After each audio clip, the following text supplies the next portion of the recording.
Hey guys, how are you all doing? It's Cam back at you again. Today I'd like to bring you 5 really simple tapping licks that sound pretty damn complicated. In this video I'm not giving you eruption because everyone can do that. These are a little bit more challenging just to keep it interesting, and I think it doesn't really matter what stage you're at in your playing. I think anyone can more or less approach these and have some use out of them. Really cool. And for today's lesson I'm going to be using a selection of different guitars. I'm going to be starting off with my good old friend that you've not seen for a while, the neon pink San Dimas. I'm plugged straight into the Yamaha THR32. Let's have a whirl.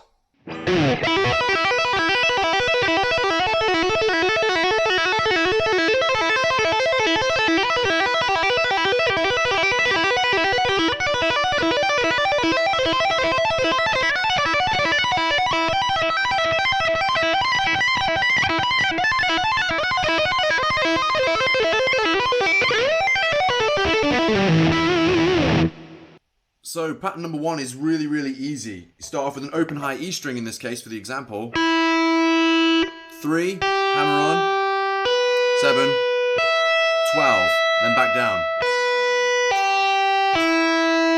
Okay, and then you repeat that. But one of the most essential things with tapping, it doesn't matter what your guitar setup is, high action or not, the most important thing is to get a really good pull off. That's where the tone is.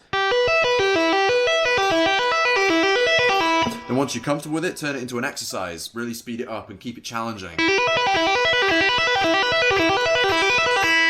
Make sure it's really clean. And then once you're confident, move it around. Pick a scale.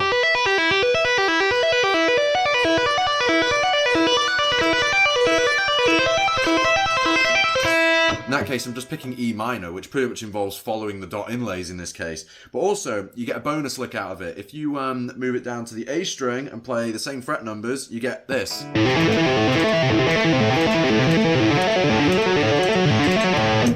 Hot for teacher. There you go. Everybody's happy.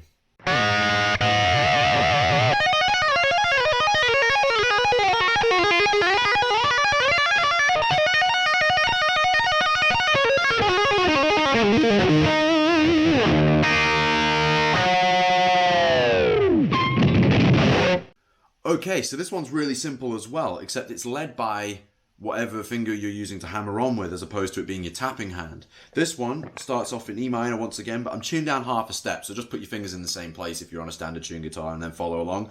You've got, that's your first part, in this case it's 15, 12, 15, 12, then I'm tapping 17. So, okay, then what we're doing is we're then sliding down the scale. In this case, it's led by the index finger.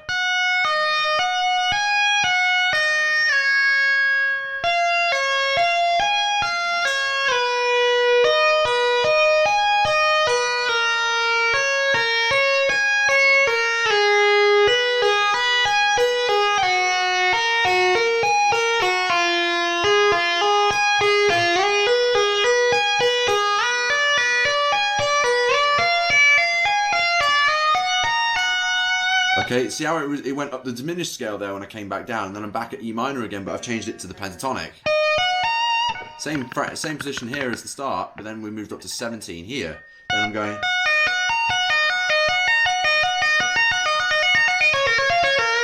And what you do is, because this is leading, this finger here, is you can then go down the pentatonic with this hand.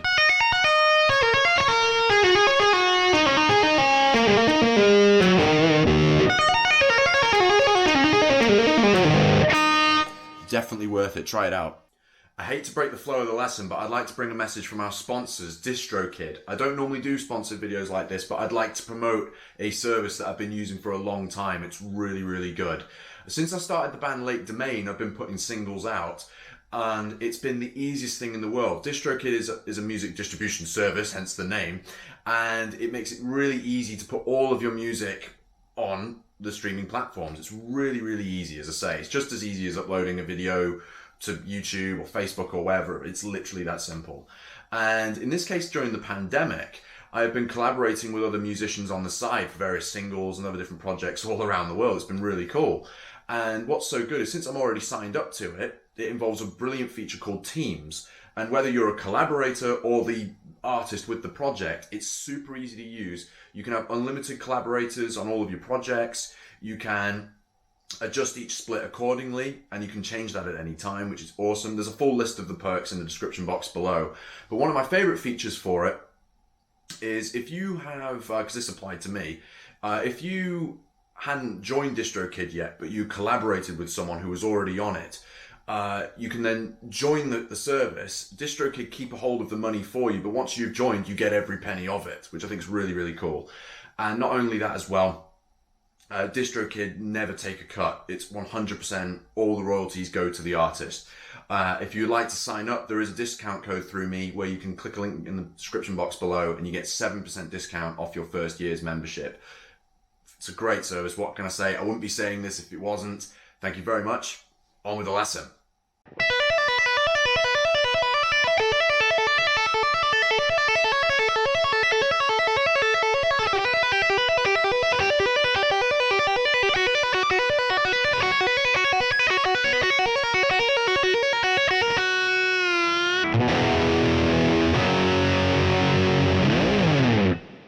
Now, I absolutely love this one because it's one of those ones that sounds a lot harder than it is.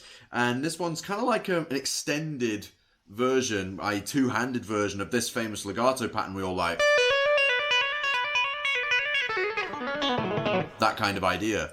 And instead, this one you can use to create really nice, elongated, almost synth-like progressions. So in this case, I started off in B minor.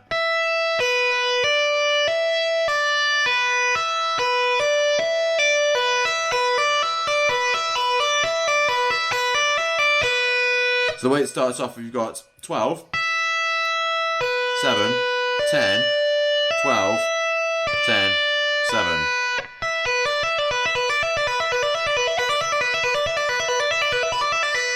Like with all of these, turn them into exercises and move them around. Then what I'm going to do next for this other one is I'm going to stretch down. I'm going to go 1, there, down to 5 in this case.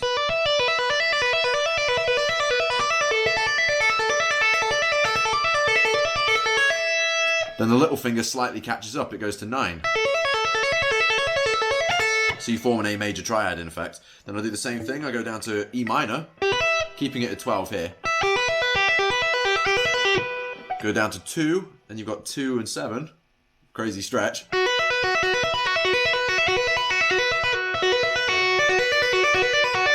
This guy moves down to 10. Down to 9. Then you resolve it here. So you've got 2, 6, 9. So you change key really smoothly and really nicely there. And the best thing to do is move them around, get creative, see what you can do. And for those of you who don't use my for those of you who don't think I use my little finger, take that.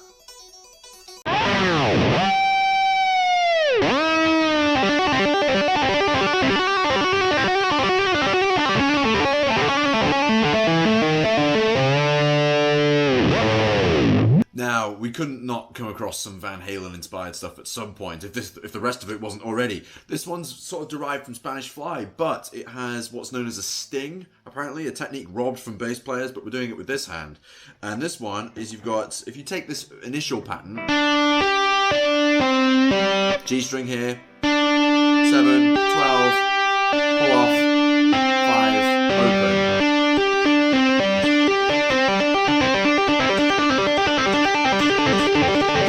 We've all heard that before. Now, what we're going to do is we're going to go instead alternate between 11 and 12. Then once we start to get into this, we're going to slide back and forth between 12 and 11.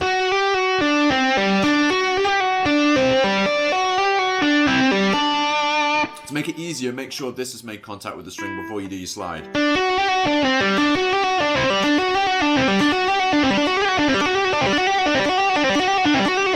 Sounds really quite vicious once you start to do that. And then you do the same thing on the D string. Then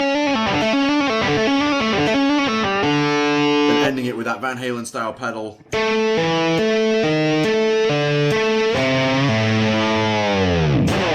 There you go, really cool pattern there.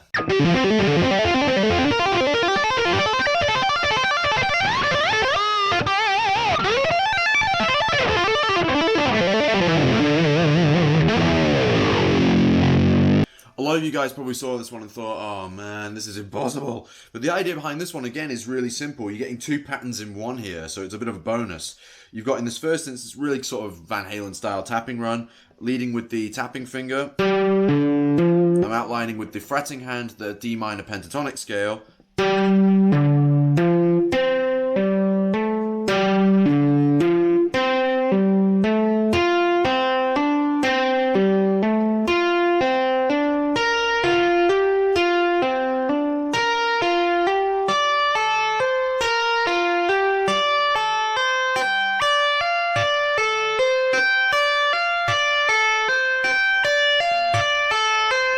Notice how I get to the end here, I hold it. It's a really famous Van Halen pattern. As I say, practice it at a challenging tempo so that you can get it under your fingers. Then what I do at the end is I do this little slide thing. Then I go into a linear pattern here. Just to demonstrate what's going on with the fretting hand first, you've got...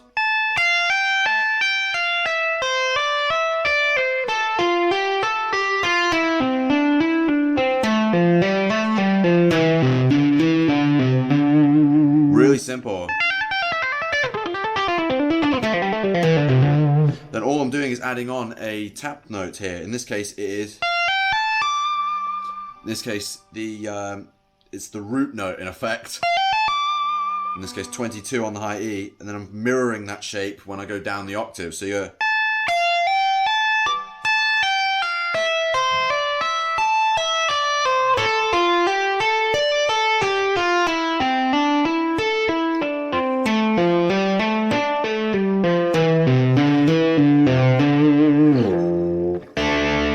Go. Thank you very much for watching this video, you guys. I hope you've liked what you've seen. Please let me know what you think of the tapping licks and what you can get out of them. If you would like some one-to-one tuition with me, I also do Skype lessons as well. My contact details are in the description box below. Thanks a lot to DistroKid for sponsoring the video. I look forward to seeing you guys in the next one. Take care. See you soon.